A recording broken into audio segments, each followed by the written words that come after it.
C'est un choix personnel qui est aussi un devoir pour celui qui considère que l'État d'Israël est la concrétisation du retour du peuple juif sur cette terre. 40 ans.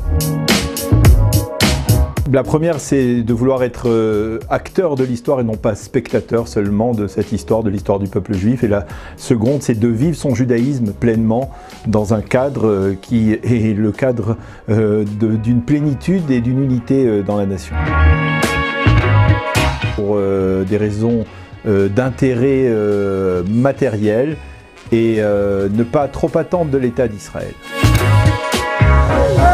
Sur le plan personnel, eh bien, c'est de pouvoir prier quand je veux au Kotel HaMaaravi. Sur le plan familial, c'est de voir mes enfants grandir dans la tradition et en tant qu'Israéliens à part entière. L'Aliyah n'est pas une course d'obstacles, c'est un aboutissement. On ne doit pas avoir peur de l'Aliyah, mais celui qui a peur de faire son Aliyah, qui s'abstienne pour l'instant.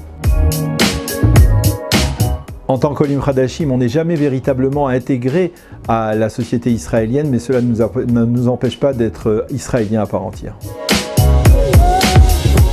Shavuot au Kotel le matin, l'arrivée du refusnik Yosef Mendelevitch dans les années 80 également au Kotel, et puis à Auschwitz, marcher dans les allées d'Auschwitz avec des officiers de Tzahal en uniforme.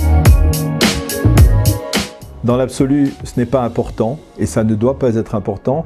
Malheureusement, dans la réalité israélienne, ça l'est. La Torah en France, c'est un apprentissage. La Torah en Israël, c'est la concrétisation de cet apprentissage. En étant présent, en étant citoyen de cet État, en étant solidaire de cet État.